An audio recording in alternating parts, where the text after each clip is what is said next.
Breaking news మీరు చూస్తున్నారు. గాంధీ భవన్లో ఎమ్మెల్సీ శ్రీనివాస్ రెడ్డి గారు సినీ నటుల మీద కొన్ని ఆరోపణలు అయితే చేస్తున్నారు. మరి ఏంటి అంటే ఎలా ఉన్నాయంటే సినిమా నటులు కానీ ఎవరో కూడా ఈ ప్రజలకు ఎలాంటి హెల్ప్ చేయరు, ఎలాంటి దాంట్లో పట్టించుకోరు అన్నట్టుగా మాట్లాడుతున్నారు.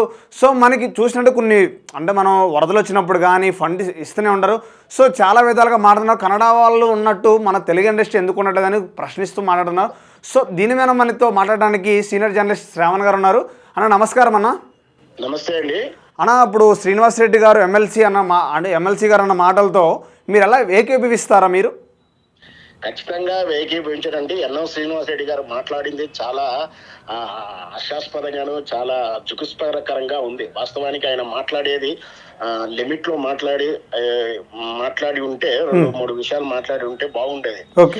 చాలా దిగజారి వ్యక్తిత్వ హననం చేయడం, ఇండస్ట్రీని బదనాం చేయడం అని మాట్లాడినటువంటి విధానం చూస్తే ఖచ్చితంగా ఎన్ఎం శ్రీనివాస్ రెడ్డి గారిని నేనైతే ఖండిస్తున్నానే కాదు, ఒకసారి ఆయన ముఖం అద్దంలో చూసుకుని మాట్లాడి ఉంటే బాగుండేది. ఎందుకంటే వాళ్ళు ఒక రాజకీయ నాయకుడిగా ఏం దేశానికి ఏం వర్గ పెడుతున్నారు, ఆయన ఏం పొడిచి ఆయన గెలిచిన నియోజకవర్గం ఏం సాధించారు, ఆ రాజకీయ నాయకులు కోట్ల రూపాయలు సంపాదిస్తూ కోట్ల రూపాయలు భూములు కబ్జాలు చేస్తూ ఏం సాధించి ఏం ఉద్ధరించారు ఈ సమాజానికి, వాళ్ళను ప్రశ్నించడం ఈయనే కదా సీట్ల కోసం ఓట్ల కోసం డబ్బులు పంచి దేశంలో అన్యాయాన్ని అక్రమాన్ని ప్రోత్సహిస్తుంది ఈ రాజకీయ నాయకులే కదా.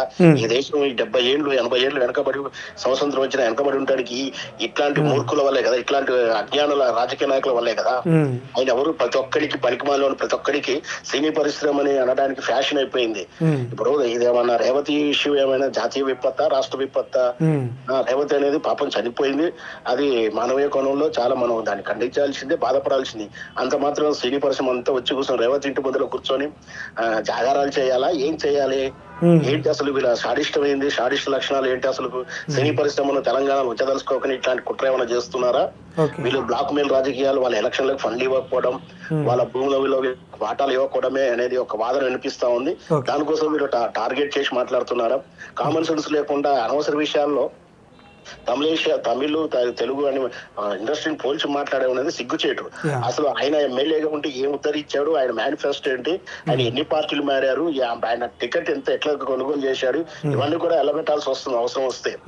అని నిజాయితీగా పద్ధతిగా మాట్లాడితే లిమిట్ లో ఏదో రాజకీయ నాయకుడిగా ఇష్యూ విషయంలో తాను ఏదో వెల్వెట్ కావడానికో ఆయన పేరు, ఎందుకంటే అన్నం శ్రీనివాస్ రెడ్డి అయిన గారు ఈ మధ్య కాలంలో ప్రెస్ మీట్ లో కానీ టీవీలలో కనిపిస్తలేరు.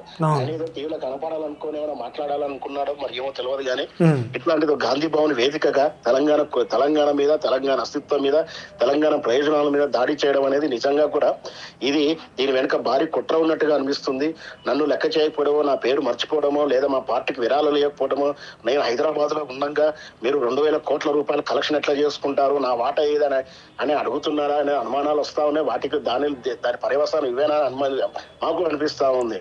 అసలు ఎన్నో శ్రీనివాస్ రెడ్డి అనేది రాజకీయ నాయకుడిగా రాజకీయాలు మాట్లాడుకోవాలి, సినిమా గురించి మాట్లాడే అర్హత ఏముంది, ఆయనకి ఏం హక్కు ఉంది? అంటే అన్న, ఇప్పుడు సినిమా ఇండస్ట్రీకి సంబంధించిన వాళ్ళు తెలంగాణలో అంటే ఇప్పుడు మొన్న వరదలు వచ్చినప్పుడు కానీ ఏమన్నా హాస్పిటల్ దత్తత తీసుకోవడం కానీ మీరు చూసే ఉంటారు కదా, ఎలాంటి సిచ్యువేషన్స్ ఏమైనా జరిగినాయి అంటారా? ఇప్పుడు కాదండి, 1980-70 ప్రాంతంలో దివిసీమ ఉప్పనకాంచి చూస్తా ఉన్నాం. సందర్భం వచ్చినప్పుడు, విపత్తు వచ్చినప్పుడు, అది సినీ పరిశ్రమ చైతన్యం తీసుకురాగలుగుతున్నప్పుడు, సినీ పరిశ్రమ ముందుకు వస్తే ఇంకెక్కువ జరుగుతుంది అన్నప్పుడు ఖచ్చితంగా కరోనా కానించి చూసుకున్నా, ఏ రకంగా చూసుకున్నా వాళ్ళు ముందుకు వస్తూ ఉంటారు. కానీ నువ్వు కోరుకున్నప్పుడు రావాలి, నువ్వు అనుకున్న అంశాలకు రావాలి అని అనుకోవడం అనేది షాడిష్ లక్షణాలు. మనం ఉత్తర కొరియా కిమ్ను చూసాం, ఇప్పుడు తెలంగాణలో మరో కిమ్ను చూస్తున్నాం, రేవంత్ రెడ్డి రూపంలో, కాంగ్రెస్ రూపంలో. అయితే అన్న, ఇప్పుడు మనం చూసుకున్న విధంగా అయితే వీళ్ళు కావాలని ఎలాంటి విమర్శలు చేస్తున్నారు ఇండస్ట్రీ మీద? ఖచ్చితంగా వీళ్ళు స్ట్రాటజికల్ గా గేమ్ ఆడుతా ఉన్నారు. ఇండస్ట్రీలో వీళ్ళని టార్గెట్ చేసుకుని కావాలని చేస్తున్నాడు. వరుసగా హైడ్రా విషయం కానీ చూసుకుంటే, నాగార్జున కుటుంబ విషయం చూసుకుంటే, పుష్ప విషయంలో యాక్సిడెంటల్ గా జరిగిన ఒక మరణానికి దాన్ని బాధ్యం చేస్తూ చట్ట రూపంలో అరెస్ట్ చేయడం అంతటితో క్లోజ్ అయిపోవాలి. అసలు ఎందుకు ఇది చర్చ జరుగుతుంది, రాద్ధాంతం ఎందుకు జరుగుతుంది, వాళ్ళ గుండాలు, వాళ్ళ కిరాయి మనుషులు వాళ్ళతోటి ఇంటి మీద దాడి చేయించడం ఎంతవరకు సమంజసం? అంటే హైదరాబాద్ లో సినీ పరిశ్రమ కానీ ఒకటి ఇంట్లో ఉంటే వాళ్ళ ప్రాణాలకి ముప్పు ఉంది అనే భయాందోళన కలిగించడానికి కల్లోలిత ప్రాంతంగా తెలంగాణని మళ్ళీ ప్రకటించడానికి రేవంత్ రెడ్డి ఏమైనా కృషి చేస్తున్నారా, తెలంగాణ నాశనం అయిపోవడానికి ఏమైనా రేవంత్ రెడ్డి కంకణం కట్టుకున్న అనుమానాలు మా తెలంగాణ ఉద్యమకారులకు ఇంకా అనుమానాలు వస్తా ఉన్నాయి. అదే లక్షణాలు కనపడుతూ ఉన్నాయి. ఏ రాష్ట్రంలో గతంలో లేనటువంటి 144 సెక్షన్ చూసినా, లగచర్ల కల్లోలిత ప్రాంతాలు చూసినా, ఇవన్నీ చూస్తుంటే తెలంగాణ కల్లోలిత ప్రాంతంలో ఒకనాటు పోలీసులు ఉక్కు పాదాలు ఉక్కు చప్పర్లతో తెల్లారిన పల్లెసీమ ఈ రోజు మళ్ళీ అలాగే అవుతుందన్న భయాందోళన కూడా ఉంది మాకు. తెలంగాణ నాశనం అవడానికి రేవంత్ రెడ్డి కంకణం కట్టుకొని చేస్తున్నాడు. దీని వెనక మరి చంద్రబాబు నాయుడు ఆంధ్రప్రదేశ్ ప్రయోజనాలు దాగున్నాయని కూడా అనుమానాలు వస్తా ఉన్నాయి. ఈ అనుమానాలు బాగుంటే తెలంగాణ ప్రయోజనాల దృష్టి ఆయన పనిచేస్తే మాత్రం ఈ అనుమానాలు పోతాయి. అయితే అన్న, ఇప్పుడు అల్లు అర్జున్ గారు మన ప్రెస్ మీట్ పెట్టినప్పుడు రేవంత్ రెడ్డి గారు క్యాబినెట్లో మాట్లాడిన తర్వాత ప్రెస్ మీట్ పెట్టారు. సో నాకు ఎవరు వచ్చి ఇన్ఫర్మేషన్ ఇవ్వలేదు అన్నారు. పోలీస్ వాళ్ళు ఏమో కూడా ఎప్పుడు పెట్టిన ప్రెస్ మీట్లు పెట్టేసి మేము చెప్పినని వ్యాఖ్యలు చేస్తున్నారు. దాని మీద మీ అభిప్రాయం ఏంటి? ఇది లీగల్ గా ఆల్రెడీ కోర్టులో ఉంది కాబట్టి ఎవరు కూడా మాట్లాడవద్దు, మనం కూడా మాట్లాడకూడదు. వాస్తవానికి మరి అసెంబ్లీలో మాట్లాడి పోలరైజ్ చేస్తున్నప్పుడు దాన్ని కౌంటర్ ఇచ్చే ప్రయత్నం పొరపాటున అల్లు అర్జున్ చేశాడు. చేయకుండా ఉంటే బాగుండేది. బట్ దానిలో కూడా లీగాలిటీ సలహాలు తీసుకుని చేశాడని మనం అర్థం చేసుకోవచ్చు. బట్ అది కోర్టు న్యాయస్థానం డిసైడ్ చేసే అంశాలు. అసెంబ్లీలో మాట్లాడడం స్పీకర్ కు ఉన్నతాధికారాలు ఉన్నప్పటికీ కూడా దీన్ని పొలిటికల్ మైలేజ్ కోసం ప్రయత్నం చేయడం రేవంత్ రెడ్డి, ఎందుకంటే సభకు సభాపతి అధికారాలు ఉన్నప్పటికీ అతను ఒక పార్టీ తరఫున చూసినప్పుడు రేవంత్ రెడ్డికి అనుగుణంగానే ఫేవరబుల్ గానే ఉంటాడు. సో అసెంబ్లీలో రేవనెత్తడం తప్పే, అల్లు అర్జున్ మీటింగ్ పెట్టడం కూడా తప్పే. అంటే వీళ్ళు కేవలం ఆంధ్రప్రదేశ్ డెవలప్మెంట్ కోసం ఇలాంటి విపత్తులు చేస్తున్నారు అనుకోవచ్చా? మాకు అనుమానాలు ఉన్నాయి, అవి నిజమని అనిపించేలా ఫ్యాక్టర్స్ అయితే కనిపిస్తున్నాయి.